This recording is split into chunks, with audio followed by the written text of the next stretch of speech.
नमस्कार, मैं हूं पवन त्यागी।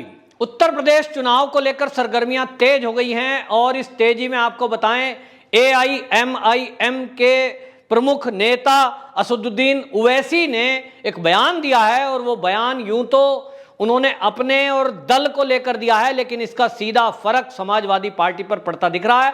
उन्होंने कहा कि अब पिछली बार की तरह MY फैक्टर चलने वाला उत्तर प्रदेश में नहीं है और अब जो फैक्टर चलेगा यूपी के चुनाव में वो चलेगा A to Z। यानी उन्होंने एक तरफ ये बताने की कोशिश की है कि जो समाजवादी पार्टी का ध्यान रहता था कि यादवों की वोट माने Y और मुस्लिमों की वोट माने MY मिलकर के सत्ता में काबिज हो जाएंगे, ये हमेशा समाजवादी पार्टी का एक सोच रहा है। और इसलिए समाजवादी पार्टी में आप देखेंगे कि जब टिकटों का बंटवारा हो, चाहे वो किसी भी स्तर के चुनाव का हो, मुसलमानों को सबसे ज्यादा वो टिकट देते हैं, उन्हीं की तुष्टीकरण की बातें करते हैं, वैसी ही नीतियां बनाते हैं और वैसे ही अखिलेश यादव और मुलायम सिंह यादव बयानबाजी करते हैं। ये जब एक बार एक रेप की बात आई थी किसी के साथ, मुस्लिम युवक अगर था, तो मुलायम सिंह यादव ने कह दिया था कि बच्चों से गलतियां हो जाया करती हैं। इसी तरह अखिलेश यादव के बयान की काफी चर्चा हुई थी जब उन्होंने कहा कि केवल मुसलमान की बेटियां ही समाजवादियों के लिए बेटियां हैं, यानी वो हिंदुओं की बेटी को बेटी नहीं मानते, या ऐसा उनका कहना था कि उनको ज्यादा तवज्जो देते हैं। तो इस तरह की बयानबाजी करते हैं और ये सब लोगों को याद है कि मुलायम सिंह समाजवादी पार्टी यही है जिसने निहत्थे कार सेवकों के ऊपर गोली चलवाई थी जो अयोध्या में कार सेवा करने जा रहे थे। इस बात को कोई नहीं भूला कि भारत के इतिहास में पहली बार आजाद भारत में ऐसा हुआ है कि निहत्थे कार सेवकों पर, निहत्थे भक्तों पर अगर किसी हिंदू मुख्यमंत्री ने गोली चलवाई तो वो है मुलायम सिंह यादव। तो कोई भूला नहीं है, बाद में ये माफी मांगे, कुछ करें।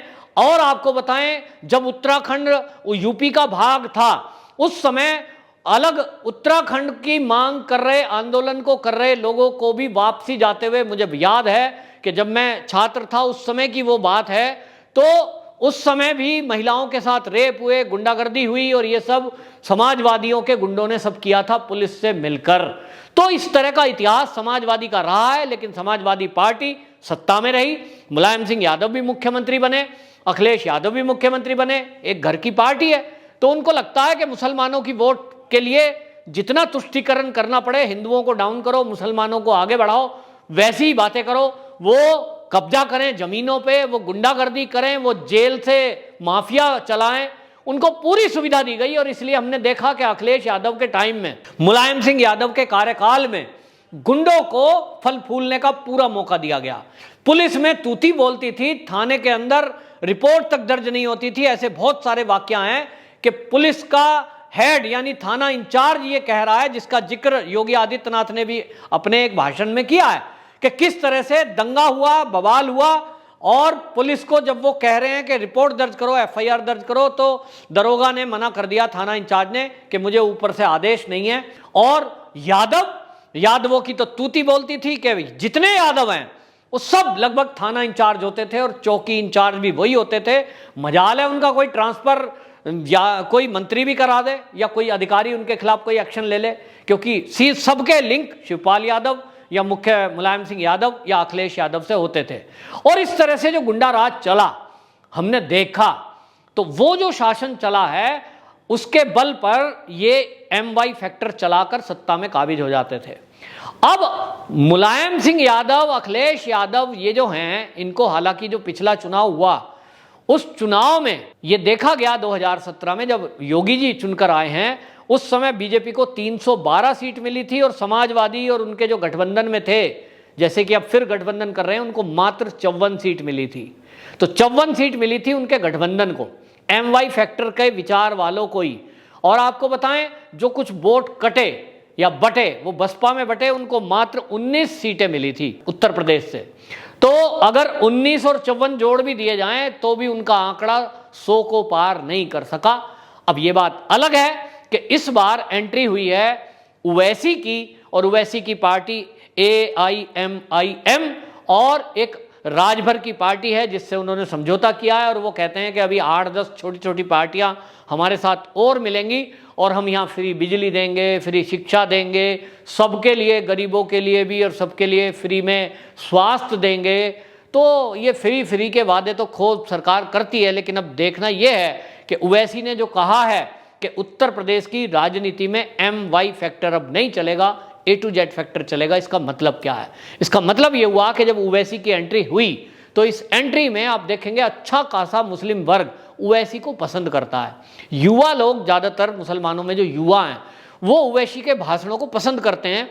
ओवैसी का जो अग्रेसिव भाषण है वो बेशक हमें कई बार लगता है कि देश हित की भाषा नहीं है, वो राष्ट्र हित में भाषा नहीं है, वो हिंदू विरोधी बोल हैं, तो लेकिन मुसलमान युवकों को वो पसंद आते हैं और इसलिए बहुत बड़ी संख्या में लोग उनको लाइक करते हैं और वोट भी करते हैं। और बिहार में हमने देखा था कि 5 सीट आई थी, वो इसी वजह से आई थी। और उत्तर प्रदेश में आते आते उनको ये आधार ज़्यादा मिलने के चांस हैं, क्योंकि उत्तर प्रदेश में हर बार जहाँ भी कोई घटना हुई है वो वहाँ पहुँचे हैं और उसमें वहाँ उन्होंने मेंबर भी बना रखे हैं पहले से।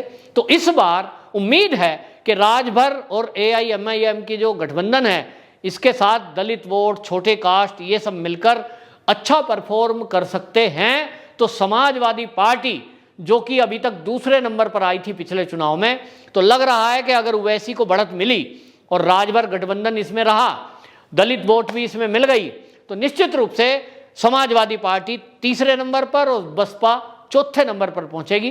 तो क्या हाल इन पार्टियों का होना है ये दिखाई दे रहा है।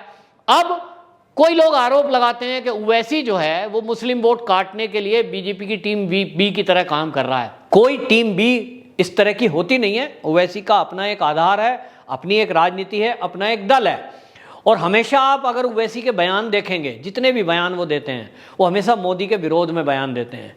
वो हमारे देश में हिंदुत्व के विरोध में बोलते हैं। अभी मोहन भागवत जी जो RSS के प्रमुख हैं, उन्होंने बयान दिया कि मुस्लिम और हिंदुओं का DNA एक है। उसको लेकर भी अभी फिर पत्रकारों से बात करते हुए उन्होंने लखनऊ में फिर से बयान दिया और उन्होंने कहा कि ये इस तरह की बयानबाजी करते हैं कि DNA एक है, ये है, तो फिर फालतू की बातें करने की जरूरत क्या है। ये तो सब जो है चुनाव का मुद्दा है और इस तरह से RSS वाले बरगलाने की बात करते हैं।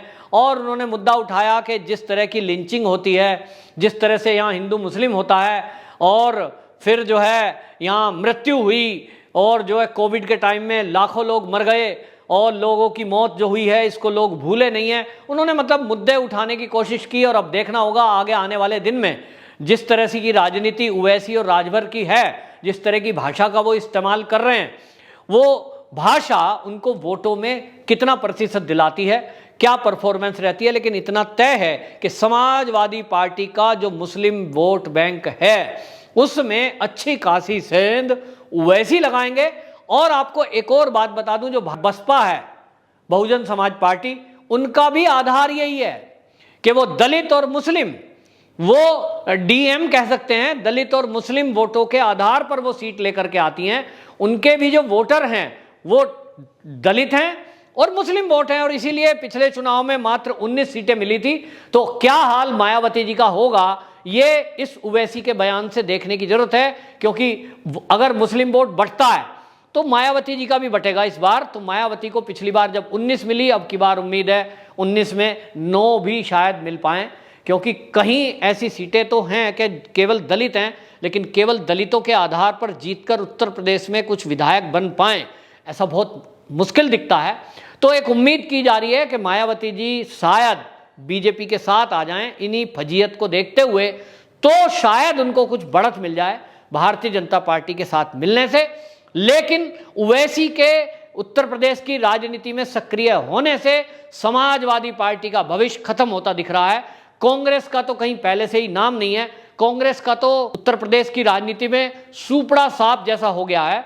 सब दल उसके पीछे हैं, ओवैसी भी उनके विरोध में ही है और खुद कांग्रेस ही इस समय आप देखेंगे जतिन प्रसाद जब से कांग्रेस छोड़ करके भाजपा में शामिल हुए हैं तो उन्होंने जो बयान दिया और आगे आने वाले समय में अब राजनीति में जब ये एक्टिव होंगे और कई नेता कांग्रेस छोड़कर भारतीय जनता पार्टी ज्वाइन करेंगे, क्योंकि जो ये मंत्रिमंडल का विस्तार मोदी जी ने किया है इसमें जो कांग्रेस छोड़कर आए नेताओं को स्थान दिया गया है। इसके बाद कई बड़े कांग्रेसी नेता भारतीय जनता पार्टी ज्वाइन करने वाले हैं।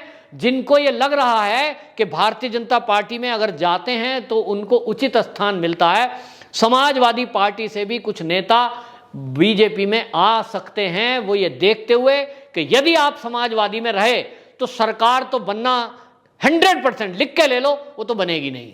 चौथे नंबर तीसरे नंबर पे रहोगे, वो आपको स्थान तय करना है। पहला नंबर क्लियर कट 350 से ज्यादा, जो हमारा आकलन है 350 से ज्यादा सीटें योगी जी को मिलने जा रही हैं। उत्तर प्रदेश में दोबारा सरकार बनाने जा रहे हैं।